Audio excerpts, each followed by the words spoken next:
Hello guys, in today's video, we're gonna check out the best camera for street photography in this year. I made this list based on my personal opinion, and I've tried to list them based on their price, quality, durability, and many more. To find out more information about these best camera for street photography, you can check out the description below. If you want to get a best quality best camera for street photography according to your needs, then watch the video till the end and then decide to buy.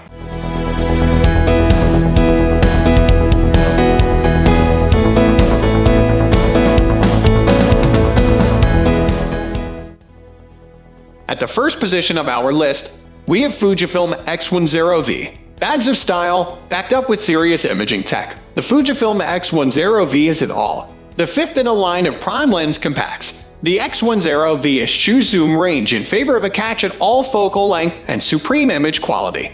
One of the most enjoyable cameras that's ever been made, the X10V has evidently been put together with street photographers in mind. Its dial-based controls hark back to the old days of street photography, while its hybrid optical/electronic viewfinder is one of the best examples of its type on any mirrorless camera. Full stop. All of this does come at a price, but if you can justify the expense, it's worth it. Moving on to the next at number 2 with Panasonic Lumix S1H Roman II. The 4/3 sensor of the Panasonic Lumix S1H Roman II is interesting in a number of ways. For a start, it's a multi-aspect sensor, allowing you to quickly switch between different aspect ratios of images. The camera's controls also make this easy to do, which encourages experimentation with different types of composition. The 4/3 sensor is larger than those you'd find in any comparable compacts, which makes it easier to produce images with a shallow depth of field, a task further aided by the maximum lens aperture of f/1.7. This makes the X10 Roman II a really great choice for street portraiture, allowing the user to capture dynamic images that really pop. The number 3 position is held by Canon G5X Mark II. In Cartier-Bresson's day, it was unthinkable that a powerful camera could be so small it'd slip into a jacket pocket. But so it is with the Canon G5X Mark II. An excellent all-around compact, the G5X Mark II improves on its predecessor with a fast 5x zoom lens that covers an equivalent focal range of 24-120, perfectly pitched for street photography. The customizable control ring on the lens can be set to the user's preferred function, allowing you to fine-tune the handling to your preferences, making shooting with the G5X Roman II as intuitive an experience as possible. Next at number 4 we have Ricoh GR Roman III. Like 4-hour board games and the Rocky Horror Picture Show, the Ricoh GR cameras have acquired something of a cult following.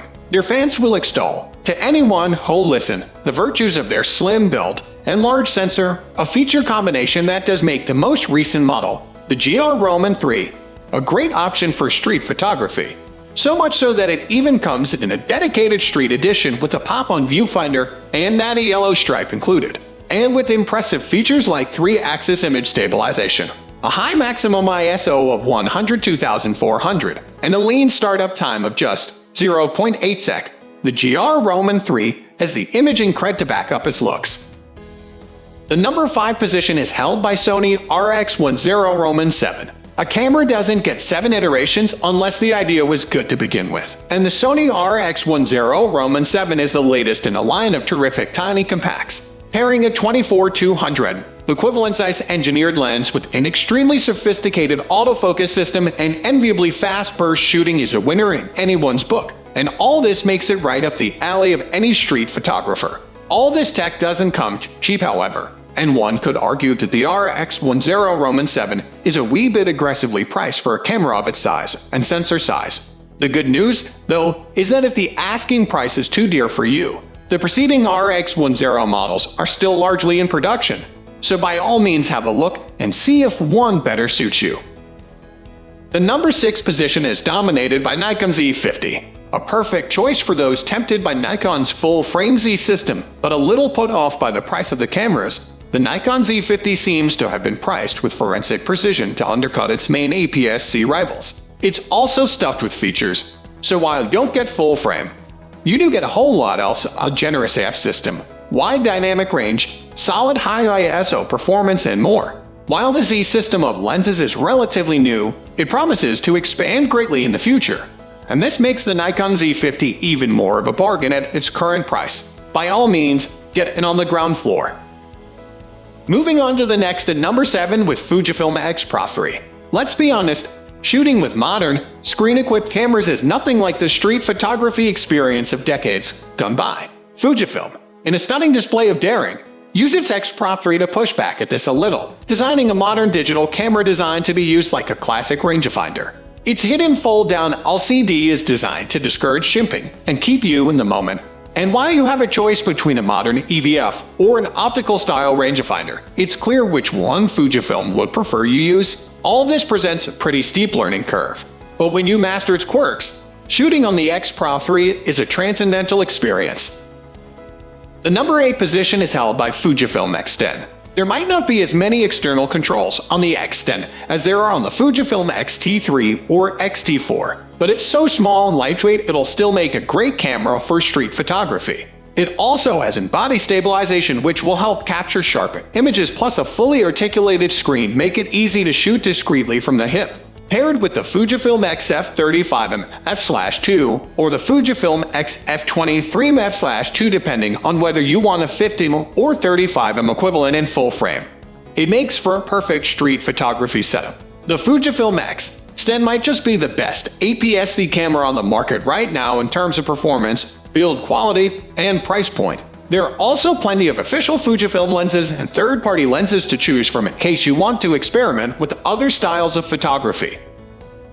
Next at number 9, we have Canon EOS M6 Roman II.